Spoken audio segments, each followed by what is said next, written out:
Hi friends, welcome to Shilpa's culinary. ಇವತ್ತು ನಾವು ನಮ್ಮ ವಿಡಿಯೋದಲ್ಲಿ 9 ದಿನದ ನವರಾತ್ರಿಯ ಪ್ರಸಾದ ಅಥವಾ ನೈವೇದ್ಯಗಳನ್ನು ಮಾಡೋದನ್ನು ತಿಳ್ಕೊಳ್ಳೋಣ. ನವರಾತ್ರಿ ಅಥವಾ ದಸರಾ ದುರ್ಗೆಯ 9 ರೂಪಗಳನ್ನು ಆರಾಧಿಸುವ ಪ್ರಮುಖ ಹಿಂದೂ ಹಬ್ಬ ಆಗಿದೆ. ಇದು ಕರ್ನಾಟಕದಲ್ಲಿ ದಸರಾ ಎಂದು ಕರೆಯುತ್ತೇವೆ. ಈ ಹಬ್ಬ 9 ರಾತ್ರಿ ಮತ್ತು 10 ದಿನಗಳ ಕಾಲ ನಡೆಯುತ್ತೆ.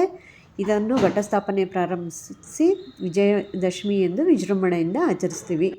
ಇದಕ್ಕೆ ನಾವು 9 ಪ್ರಸಾದಗಳನ್ನ ಮಾಡ್ಕೊಳ್ತೀವಿ. ಈಗ ನಾನು 9 ಪ್ರಸಾದ ಹೇಗೆ ಮಾಡೋದು ಅಂತ ತಿಳಿಸ್ಕೊಡ್ತೀನಿ. ಮೊದಲಿಗೆ ಎಲ್ಲ ಪ್ರಸಾದಗಳಿಗೆ ಬೇಕಾಗಿರೋಂಥ ದ್ರಾಕ್ಷಿ ಮತ್ತು ಗೋಡಂಬಿನ ಹುರಿದಿಟ್ಕೊಳ್ತೀನಿ. ಫಸ್ಟು ನಾನು ಎಣ್ಣೆ ಅಥವಾ ತುಪ್ಪ ಹಾಕ್ಕೊಂಡು ಎಲ್ಲ ಗೋಡಂಬಿ ಮತ್ತು ದ್ರಾಕ್ಷಿಗಳನ್ನ ಹೀಗೆ ಹುರಿದಿಟ್ಕೊಳ್ತೀನಿ. ಇದು ಎಲ್ಲ ಪ್ರಸಾದಗಳಿಗೆ ಬೇಕಾಗುತ್ತೆ. ಈಗ ನಾನು ದ್ರಾಕ್ಷಿ ಕೂಡ ಹಾಕಿ ಚೆನ್ನಾಗಿ ಲೋ ಫ್ಲೇಮಲ್ಲಿ ದ್ರಾಕ್ಷಿನ ಹುರ್ಕೊಳ್ತಾ ಇದ್ದೀನಿ. ಈ ಥರ ದ್ರಾಕ್ಷಿ ದಪ್ಪಗಾಗೋವರೆಗೂ ಚೆನ್ನಾಗಿ ಹುರ್ಕೊಂಡು ಎತ್ತಿಟ್ಕೋಬೇಕು.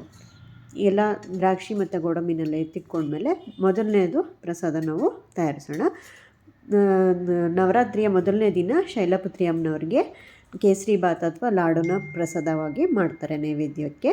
ಮೊದಲು ನಾನಿಲ್ಲಿ 3 ಟೇಬಲ್ ಸ್ಪೂನಷ್ಟು ತುಪ್ಪನ ಹಾಕ್ಕೊಂಡು ಅದಕ್ಕೆ 1 ಲೋಟ ಬಾಂಬೆ ರವೆನ ಹಾಕ್ಕೊಂಡು ಮೀಡಿಯಮ್ ಫ್ಲೇಮಲ್ಲಿ ಚೆನ್ನಾಗಿ ಹುರ್ಕೊಳ್ತೀನಿ. ಕೈ ಬಿಡ್ದಂಗೆ ಚೆನ್ನಾಗಿ ರವೆನ ಹುರ್ಕೊಂಡ್ಮೇಲೆ ಅದೇ ಲೋಟದಲ್ಲಿ ನಾವು ಯಾವ ಲೋಟದಲ್ಲಿ ರವೆ ತೊಗೊಂಡಿದ್ವಲ್ಲ ಅದೇ ಲೋಟದಲ್ಲಿ ಸಕ್ಕರೆನೂ ಹಾಕ್ಕೊಂಡು ಲೋ ಫ್ಲೇಮಲ್ಲಿ ಇವಾಗ ಚೆನ್ನಾಗಿ ಹುರ್ಕೋಬೇಕು. ಆಮೇಲೆ ನಾನು ಹೀಗೆ ಬಿಸಿನೀರನ್ನ ಸೇರಿಸ್ತಾ ಹೋಗ್ತೀನಿ. ಇಲ್ಲಿ 1 ಲೋಟ ರವೆ 1 ಲೋಟ ಸಕ್ಕರೆಗೆ ಅದೇ ಲೋಟದಲ್ಲಿ ನಾನು 2 ಲೋಟದಷ್ಟು ನೀರು ಹಾಕಿ ಸಕ್ಕರೆನ ಮತ್ತು ರವೆನ ಅರಳಿಸ್ಕೊಳ್ತೀನಿ.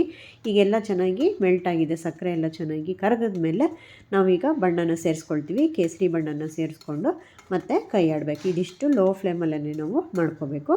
ಈಗ ರವೆ ಅರಳ್ತಾ ಬರ್ತಾಯಿದೆ. ಲಾಸ್ಟಲ್ಲಿ ಮತ್ತೆ ಇನ್ನೊಂದು 2 ಸ್ಪೂನಷ್ಟು ತುಪ್ಪನ ಸೇರಿಸ್ಕೊಳ್ಬೇಕು. ಈಗ ನಮ್ಮ ಕೇಸರಿ ಬಾತ್ ರೆಡಿಯಾಗಿದೆ. ಇದಕ್ಕೆ ನಾವು ಏಲಕ್ಕಿ ಪುಡಿ ಮತ್ತು ಕರ್ದಿರೋವಂಥ ದ್ರಾಕ್ಷಿ ಗೋಡಂಬಿನ ಸೇರಿಸ್ಕೊಳ್ಳೋದು. ಈಗ ನಾನು 1 ಸ್ಪೂನ್ ಏಲಕ್ಕಿ ಪುಡಿ ಮತ್ತು ಕರ್ದಿರೋವಂಥ ದ್ರಾಕ್ಷಿ ತುಪ್ಪದಲ್ಲಿ ಕರ್ದಿರೋವಂಥ ಗೋಡಂಬಿ ಎರಡನ್ನೂ ಸೇರಿಸ್ತೀನಿ. ಅಲ್ಲಿಗೆ ಕೇಸರಿ ಬಾತು ರೆಡಿಯಾಗಿದೆ. ಇದು ಮೊದಲನೇ ನೈವೇದ್ಯ ಆಗಿದೆ ಇದು. ಈಗ 2ನೇ ದಿನ ಬ್ರಹ್ಮಚಾರಿಣಿ ಅಮ್ಮನವ್ರಿಗೆ ನೈವೇದ್ಯ ಸಕ್ಕರೆ ಪೊಂಗಲ್ ಮಾಡ್ಕೊಳ್ಳೋಣ. ಈಗ ಅದಕ್ಕೆ 1 ಲೋಟದಷ್ಟು ನಾನು ಹೆಸರುಬೇಳೆಯನ್ನು ಸ್ವಲ್ಪ ತುಪ್ಪ ಹಾಕ್ಕೊಂಡು ಲೋ ಫ್ಲೇಮಲ್ಲೇ ಚೆನ್ನಾಗಿ ಹುರ್ಕೊಳ್ತೀನಿ. ಚೆನ್ನಾಗಿ ಕೈ ಬಿಡದಲ್ಲೇ ಎಲ್ಲೂ ಸೀಸ್ದಲ್ಲೇ ಚೆನ್ನಾಗಿ ಹುರ್ಕೊಂಡ್ಮೇಲೆ ಹೆಸರುಬೇಳೆನ ನೀರು ಹಾಕಿ 1 ದೊಡ್ಡ ಲೋಟದಷ್ಟು ನೀರು ಹಾಕಿ ಅದನ್ನು ಹೆಸರುಬೇಳೆನ ಬೇಯಿಸ್ಕೋಬೇಕು. ಆವಾಗ ಫುಲ್ ಫ್ಲೇಮ್ ಇಟ್ಟು ನಾವು ಹೆಸರುಬೇಳೆನ ಹುರ್ಕೊಂಡು ಚೆನ್ನಾಗಿ ಬೇಯಿಸ್ಕೊಂಡಿದ್ದೀವಿ. ಮುಕ್ಕಾಲು ಬೆಂದಿದೆ ಹೆಸರುಬೇಳೆ ಅಂತಂದಾಗ ನಾವು ಸಕ್ಕರೆನ ಹಾಕ್ಕೊಂಡು ಮತ್ತು ಅನ್ನ ಮಾಡಿಟ್ಕೊಂಡಿರ್ತೀನಿ ಮುಂಚೆನೇ, ಆ ಅನ್ನನ ಸೇರಿಸ್ಕೊಳ್ತೀನಿ. ಈಗ ಏಲಕ್ಕಿ ಪುಡಿನ ಹಾಕ್ಕೊಂಡು ಕೈಯಾಡಿ ಮತ್ತು ಸ್ವಲ್ಪ ಕರ್ದಿರೋ ದ್ರಾಕ್ಷಿ ಗೋಡಂಬಿ ಹಾಕ್ಕೊಂಡ್ರೆ ಸಕ್ಕರೆ ಪೊಂಗಲು ರೆಡಿಯಾಗಿದೆ. ನೋಡಿ, ಇದಕ್ಕೆ ನಾನು ಪೊಂಗಲು ಮತ್ತು ಮುಂದೆ ಮಾಡೋವಂಥ ಎಲ್ಲ ಸಿಹಿ ಖಾದ್ಯಗಳಿಗೆಲ್ಲ ಮತ್ತು ಇನ್ನು ಬೇಕಾಗಿರೋವಂಥದ್ದಕ್ಕೆಲ್ಲ ನಾನು 1 ಲೋಟ ಅನ್ನ ಮುಂಚೆನೇ ಮಾಡಿಟ್ಕೊಂಡಿದ್ದೆ. ಸೊ ಈಗ ಬೇಗ ಸೇರಿಸ್ಕೊಳ್ತಾ ಹೋಗ್ಬೋದು. ಈಗ ನೆಕ್ಸ್ಟು 3ನೇ ದಿನಕ್ಕೆ ಚಂದ್ರಘಂಟ ಅಮ್ಮನವರಿಗೆ ಹಾಲಿನಿಂದ ಮಾಡಿರೋಂಥ ನಾನು ಇಲ್ಲಿ ಶಾವಿಗೆ ಖೀರನ್ನು ಮಾಡ್ತಾಯಿದ್ದೀನಿ. ಅದಕ್ಕೆ 1 ಸ್ಪೂನಷ್ಟು ತುಪ್ಪ ಹಾಕ್ಕೊಂಡು ಶಾವಿಗೆನ ಹಾಕ್ಕೊಂಡು 1 ಲೋಟದಷ್ಟು ಶಾವಿಗೆನ ಹಾಕ್ಕೊಂಡು ಲೋ ಫ್ಲೇಮಲ್ಲೇ ಚೆನ್ನಾಗಿ ಹುರ್ಕೊಳ್ತೀನಿ. ಚೆನ್ನಾಗಿ ಪರಿಮಳ ಬರೋವರೆಗೂ ಶಾವಿಗೆ ಹುರ್ಕೊಂಡ್ಮೇಲೆ ನಾವೀಗ ಹಾಲನ್ನು ಹಾಕ್ಕೊಳ್ತೀವಿ. 1 ಲೋಟ ಶಾವಿಗೆಗೆ 2 ಲೋಟದಷ್ಟು ಹಾಲು ಹಾಕ್ಕೊಂಡು ಹಾಲಿನಲ್ಲೇ ಬೇಯಿಸ್ಕೋಬೇಕು. ಶಾವಿಗೆನ ಹಾಲಿನಿಂದ ಮಾಡೋವಂಥ ಪ್ರಸಾದ ಆಗಿರೋದ್ರಿಂದ ಹಾಲಲ್ಲೇ ಚೆನ್ನಾಗಿ ಶಾವಿಗೆನ 1 ನಿಮಿಷ ಅಥವಾ 2 ನಿಮಿಷ ಅಷ್ಟು ಕುದಿಸ್ಕೊಂಡ್ರೆ ಶಾವಿಗೆ ಎಲ್ಲ ಬೆಂದೋಗುತ್ತೆ. ಲಾಸ್ಟಲ್ಲಿ ನಾವು ಏಲಕ್ಕಿ ಪುಡಿನ ಹಾಕಿ ಸ್ವಲ್ಪ ಸಕ್ಕರೆ 1 ಲೋಟ ಶಾವಿಗೆ ಆಗಿದ್ದರೆ 3/4 ಲೋಟದಷ್ಟು ಸಕ್ಕರೆ ಹಾಕ್ಕೊಂಡು ಆಮೇಲೆ ಕರಗಿಸಿ ಸಕ್ಕರೆ ಕರಗಿದ್ಮೇಲೆ ದ್ರಾಕ್ಷಿ ಗೋಡಂಬಿನ ಹಾಕಿ ಕೈ ಆಡಿದ್ರೆ ಆಯಿತು. ಈಗ 4ನೇ ದಿನ ಕೂಷ್ಮಾಂಡ ಅಮ್ಮನವರಿಗೆ ಮಾಲ್ಪೋವನ ಮಾಡೋದು. ಈಗ ಮಾಲ್ಪೋವಾಗೆ ನಾನು 1 ಸ್ಪೂನಷ್ಟು ಕೋವಾ ಇರುತ್ತಲ್ಲ, ಸಕ್ಕರೆ ಇಲ್ದಿರೋ ಕೋವಾನ ಪ್ಲೇನ್ ಕೋವಾನ ಹಾಕಿ ಅದಕ್ಕೊಂದು ಅರ್ಧ ಲೋಟ ಹಾಲನ್ನು ಹಾಕಿ ಮಿಕ್ಸರ್ ಮಾಡ್ಕೊಂಡಿದ್ದೀನಿ. ಮಿಕ್ಸರ್ ಮಾಡ್ಕೊಂಡಿರೋದಕ್ಕೆ 3 ಸ್ಪೂನಷ್ಟು ಮೈದಾ ಹಿಟ್ಟನ್ನು ಸೇರಿಸ್ಕೊಂಡಿದ್ದೀನಿ. ಈಗ ಅದಕ್ಕೆ ಮಿಕ್ಕಿರೋಂಥ ಹಾಲನ್ನು ಹಾಕ್ಕೊಂಡು ಮತ್ತೆ ನಾವು ಚೆನ್ನಾಗಿ ಮಿಕ್ಸರಲ್ಲಿ ಗ್ರೈಂಡ್ ಮಾಡ್ಕೋಬೇಕು. ನಾನೆಲ್ಲ ಇಲ್ಲಿ ಸ್ವಲ್ಪನೇ ಕಡಿಮೆ ಪ್ರಮಾಣದಲ್ಲಿ ತೋರಿಸ್ತಾ ಇದ್ದೀನಿ. ಇದು ನಿಮಗೆ ಪ್ರಸಾದ ತೋರಿಸ್ಬೇಕು ಅಂತ ಹೇಳ್ಬಿಟ್ಟು ಎಲ್ಲ ಸ್ವಲ್ಪನೇ ತೋರಿಸ್ತಾ ಇದ್ದೀನಿ. ಈಗ ಮೈದಾ ಹಿಟ್ಟು, ಹಾಲು ಮತ್ತು ಕೋವನ ಮಿಕ್ಸರ್ ಮಾಡಿರೋಂಥ ಈ ಹಿಟ್ಟು ದೋಸೆ ಹಿಟ್ಟಿನದಕ್ಕೆ ಮಾಡಿಕೊಂಡು ಈ ಹಿಟ್ಟನ್ನು ಚೆನ್ನಾಗಿ ಕೈ ಆಡಿಕೊಂಡು 10 ನಿಮಿಷ ನೆನೆಯೋದಕ್ಕೆ ಬಿಡಬೇಕು. ಅಷ್ಟರಲ್ಲಿ ನಾವಿಲ್ಲಿ ಸಕ್ಕರೆ ಪಾಕ ಮಾಡ್ಕೋಬೇಕು. ಅದಕ್ಕೆ ನಾನು 1 ಲೋಟ ಸಕ್ಕರೆಗೆ ಒಂದು ಅರ್ಧ ಲೋಟದಷ್ಟು ನೀರು ಹಾಕಿ ಸಕ್ಕರೆ ಪಾಕ ಮಾಡ್ಕೊಂಡಿದ್ದೀನಿ. ಇದಕ್ಕೆ ಲಾಸ್ಟಲ್ಲಿ ಒಂದೆಳೆ ಪಾಕ ಬಂದಮೇಲೆ ಏಲಕ್ಕಿ ಪುಡಿನ ಹಾಕ್ಬಿಟ್ಟು ಆಫ್ ಮಾಡಿಬಿಡ್ಬೇಕು. ಬೇಕಂದರೆ ಅದಕ್ಕೆ ಕೇಸರಿ ದಳನೂ ಸೇರಿಸ್ಕೋಬೋದು. ಆಮೇಲೆ ನಾನು ಇಲ್ಲಿ ಒಂದು ಬಾಣಲಿನಲ್ಲಿ ತುಪ್ಪನ ಹಾಕ್ಕೊಳ್ತಾ ಇದ್ದೀನಿ. 2 ಸೌಟು ತುಪ್ಪನ ಹಾಕ್ಕೊಂಡು ತುಪ್ಪ ಕಾದ್ಮೇಲೆ ಲೋ ಫ್ಲೇಮಲ್ಲೇ ಮಾಡಬೇಕು ಫ್ರೆಂಡ್ಸ್. ಇದನ್ನು ಲೋ ಫ್ಲೇಮಲ್ಲಿದ್ದಾಗ 1 ಸೌಟಷ್ಟು ನಾವು ಏನು ಹಿಟ್ಟು ಮಾಡ್ಕೊಂಡಿದ್ದೀವಲ್ಲ ಮಾಲ್ಪುವ ಹಿಟ್ಟು, ಅದನ್ನು 1 ಸೌಟು ಹಾಕ್ಕೋಬೇಕು. ಇದನ್ನು ಲೋ ಫ್ಲೇಮಲ್ಲೇ ಅದು ಉಬ್ಬುತ್ತೆ, ಪೂರಿ ಉಬ್ಬೋ ಥರ ಬಂದಾಗ ತಿರುಗಿಸ್ಬೇಕು. ಅವಾಗ ತಿರುಗಿಸಿ ಮತ್ತು ಎಲ್ಲ ಕಡೆಯೂ ಸ್ವಲ್ಪ ತುಪ್ಪನ ಆ ಕಡೆ ಎಲ್ಲ ಮಾಡಿದ್ರೆ ಈ ಥರ ಗೋಲ್ಡನ್ ಬ್ರೌನ್ ಬರುತ್ತೆ. ಇದಿಷ್ಟು ಲೋ ಫ್ಲೇಮಲ್ಲೇ ಮಾಡ್ಕೋಬೇಕು. ಈಗ ನೋಡಿ ಮಾಲ್ಪುವ ಬಂದಿದೆ. ಈಗ ಇನ್ನೊಂದು ಸರಿ ಹಾಕೋಣ. ಅದೇ ಕಾವಿನಲ್ಲಿ ನೋಡಿಕೊಂಡು ಲೋ ಫ್ಲೇಮಲ್ಲೇ ಮತ್ತೆ 1 ಸೌಟ್ ಮಾತ್ರ ಹಾಕ್ಕೋಬೇಕು. ಲೋ ಫ್ಲೇಮಲ್ಲೇ ಹಾಗೆ ಬಿಡಬೇಕು. ತಾನಾಗೆ ಅದು ಉಬ್ಬಿ ಬರುತ್ತೆ. ನೋಡಿ ಎಷ್ಟು ಚೆನ್ನಾಗಿ ಕಾವು ಎಣ್ಣೆ ತುಪ್ಪ ಚೆನ್ನಾಗಿ ಕಾದಿದೆ ಅಲ್ವಾ. ಸೊ ಅದು ಹಂಗೆ ಉಬ್ಬಿ ಬರುತ್ತೆ. ಒಬ್ಬದ ಮೇಲೆ ಮತ್ತೆ ತಿರುಗಿಸಿ ಹಾಕಿದ್ರೆ 2 ಕಡೆನೂ ಗೋಲ್ಡನ್ ಬ್ರೌನ್ ಬರೋ ಹಾಗೆ ಆಗುತ್ತೆ. 2 ನಿಮಿಷದಲ್ಲಿ ಬೇಗ ಆಗೋಗುತ್ತೆ. ಈಗ ಮತ್ತೊಂದು ಮಾಡ್ತೀನಿ ನೋಡಿ ಈ ಥರ. ಮತ್ತು ಅದೇ ತುಪ್ಪ ಇದರಲ್ಲಿ 1 ಸೌಟು ಹಿಟ್ಟನ್ನು ಹಾಕ್ತೀನಿ. ನೋಡಿ ಈ ಥರ ಲೋ ಫ್ಲೇಮಲ್ಲೇ ಎಷ್ಟು ಚೆನ್ನಾಗಿ ಉಬ್ಬಿ ಬರ್ತಾಯಿದೆ. ಈ ಥರ ಉಬ್ಬಿ ಬಂದಮೇಲೆ ಆಮೇಲೆ ನಾವು ಒಂದು 2 ಸೆಕೆಂಡ್ ಆದಮೇಲೆ ತಿರುಗಿಸ್ಬೇಕಿದು. ಈ ಥರ ತಿರುಗಿಸ್ಬಿಟ್ಟು 2 ಕಡೆನೂ ಹೊರಳಾಡಿಸಿದ್ರೆ 2 ಕಡೆನೂ ಗೋಲ್ಡನ್ ಬ್ರೌನ್ ಬರುತ್ತೆ. ಈಗ ಅದು ಮಾಲ್ಪುವ ರೆಡಿಯಾಗಿದೆ ಅಂತ ನೋಡಿ ಎಷ್ಟು ಚೆನ್ನಾಗಿದೆ, ಎಷ್ಟು ಹೂನಂಗೆ ಉಬ್ಬು ಎಷ್ಟು ಚೆನ್ನಾಗಿ ಬಂದಿದೆ ಅಂತ. ಈಗ ಅದನ್ನು ನಾವು ಒಂದು ಬಟ್ಲಿಗೆ ತೆಗೆದಿಟ್ಕೊಳ್ಳೋಣ.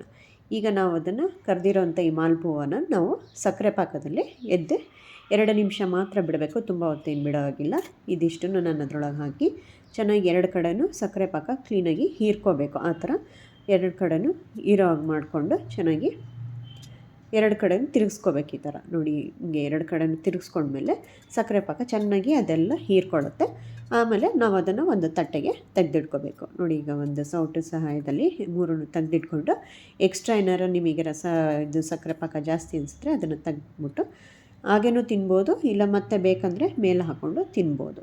ಈ ಥರ ನಾವೊಂದು ತಟ್ಟೆಗೆ ಎಲ್ಲ ಜೋಡಿಸ್ಕೊಂಡು ಆಮೇಲೆ ನೀವು ಅದಕ್ಕೆ ಕೇಸರಿ ಮತ್ತು ಡ್ರೈ ಫ್ರೂಟ್ಸ್ ಏನಾದರೂ ಹಾಕ್ಕೋಬೋದು. ಈಗ ನಾನಿಲ್ಲಿ ಪಿಸ್ತಾನ ಕಟ್ ಮಾಡಿಟ್ಕೊಂಡಿರೋ ಪಿಸ್ತಾನ ಸಣ್ಣದು ಹಾಕಿದ್ದೀನಿ. ನಮ್ಮ ಮಾಲ್ಪುವ ರೆಡಿಯಾಗಿದೆ.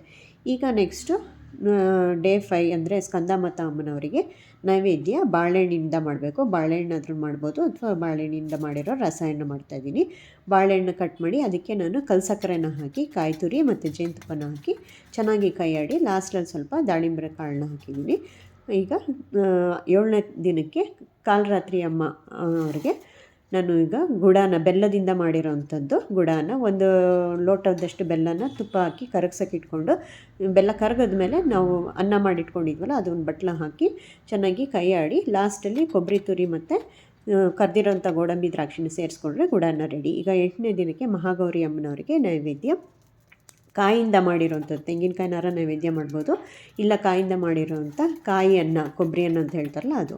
ಅದಕ್ಕೆ ಎಣ್ಣೆ ಹಾಕ್ಕೊಂಡು ಸಾಸಿವೆ ಕಡಲೆಬೇಳೆ ಎಲ್ಲ ಹಾಕ್ಕೊಂಡು ಹುರ್ಕೊಂಡು ಆಮೇಲೆ ಒಂದು ಸ್ವಲ್ಪ ಕಡಲೆ ಬೀಜನ ಹಾಕ್ಕೊಂಡು ಚೆನ್ನಾಗಿ ಹುರ್ಕೊಂಡು ಒಂದು ಹಸಿರು ಮೆಣಸಿನ್ಕಾಯಿ ಮತ್ತು ಅಡುಗೆ ಮೆಣಸಿನ್ಕಾಯಿ ಕರ್ಬೇವಿನ ಸೊಪ್ಪೆಲ್ಲ ಹಾಕ್ಕೊಂಡು ಒಗ್ಗರಣೆ ಮಾಡಿಕೊಂಡು 1 ಬಟ್ಲಷ್ಟು ಕಾಯಿ ತುರಿನ ಹಾಕಿ ಚೆನ್ನಾಗಿ ಲೋ ಫ್ಲೇಮಲ್ಲೇ ಬಿಡದೆ ಕೈ ಆಡಿಕೊಂಡು ಒಗ್ಗರಣೆ ಮಾಡಿಕೊಂಡು ಈಗ ಅದಕ್ಕೆ ನಾನು 1 ಬಟ್ಲಷ್ಟು ಅನ್ನನ ಸೇರಿಸ್ತಾ ಇದ್ದೀನಿ. ಇದಿಷ್ಟೇ ಹಾಕ್ಕೋಬೇಕು. ಇದು ಯಾವುದಕ್ಕೂ ನಾವು ಈರುಳ್ಳಿ ಬೆಳ್ಳುಳ್ಳಿ ಶುಂಠಿ ಆಗಲಿ ಏನೂ ಬಳಸ್ತಾ ಇಲ್ಲ. ಪ್ರಸಾದವಾಗಿರೋದ್ರಿಂದ ಇದಿಷ್ಟನ್ನು ಹಾಕ್ಕೊಂಡು ಚೆನ್ನಾಗಿ ಕೈ ಆಡಿಕೊಂಡು ಲಾಸ್ಟಲ್ಲಿ ನಾವು ಉಪ್ಪನ್ನು ಸೇರಿಸ್ಕೊಳ್ತೀವಿ. ಇದಕ್ಕೆ ನಿಂಬೆ ರಸ ಏನು ಬೇಕಾಗಲ್ಲ. ಮತ್ತು 1 ಸ್ಪೂನ್ ತುಪ್ಪ ಹಾಕಿದ್ರೆ ಪರಿಮಳ ಚೆನ್ನಾಗಿರುತ್ತೆ. ಆಮೇಲೆ ಸ್ವಲ್ಪ ಕರ್ದಿರೋ ಗೋಡಂಬಿನ ಹಾಕ್ಕೊಂಡು ಮತ್ತೆ ಇನ್ನೊಂದು ಸತಿ ಕೈ ಆಡಿಕೊಂಡ್ರೆ ಕಾಯಿಯನ್ನು ರೆಡಿಯಾಗಿದೆ. ಈಗ ಪ್ರಸಾದ ಕಾಯಿಯನ್ನು ರೆಡಿಯಾಗಿದೆ. 9ನೇ ದಿನ ಸಿದ್ಧಿದಾತ್ರಿ ಅಮ್ಮನವರಿಗೆ ನೈವೇದ್ಯ ಎಳ್ಳು ಅಥವಾ ಎಳ್ಳಿನಿಂದ ಮಾಡಿರೋವಂಥ ಪುಳಿಯೋಗರೆನ ನೈವೇದ್ಯ ಮಾಡ್ತಾಯಿದ್ದೀವಿ. ಈ ಪುಳಿಯೋಗರೆ ರೆಸಿಪಿನ ನಾನು ಹಿಂದಿನ ವೀಡಿಯೋದಲ್ಲಿ ಹಾಕಿದ್ದೀನಿ, ಬೇಕಾದರೆ ಚೆಕ್ ಮಾಡ್ಕೋಬೋದು. ಇದನ್ನು ಐ ಕಾರ್ಡಲ್ಲಿ ಡಿಸ್ಕ್ರಿಪ್ಷನ್ ಕೊಟ್ಟಿರ್ತೀನಿ, ಇದು ಇನ್ಫಾರ್ಮೇಷನ್ ಚೆಕ್ ಮಾಡ್ಕೋಬೋದು. ಈಗ ಎಲ್ಲ 9 ಥರದ ಪ್ರಸಾದಗಳನ್ನ ನಾವು ರೆಡಿ ಮಾಡಿದ್ದೀವಿ. 9 ದಿನಗಳಿಗೂ ಎಲ್ಲ ದೇವಿಗೂ ವಿಧ ವಿಧವಾದ ನೈವೇದ್ಯವನ್ನು ಮಾಡಿ ಎಲ್ಲರೂ ನವರಾತ್ರಿ ಹಬ್ಬನ ಆಚರಿಸಿ. ನವರಾತ್ರಿ ಹಬ್ಬದ ಶುಭಾಶಯಗಳು. ಈ ವಿಡಿಯೋ ಇಷ್ಟ ಆಗಿದರೆ ಲೈಕ್ ಮಾಡಿ, ಶೇರ್ ಮಾಡಿ, ನನ್ನ ಚಾನಲ್ನ ಸಬ್ಸ್ಕ್ರೈಬ್ ಮಾಡಿ. Thanks for watching.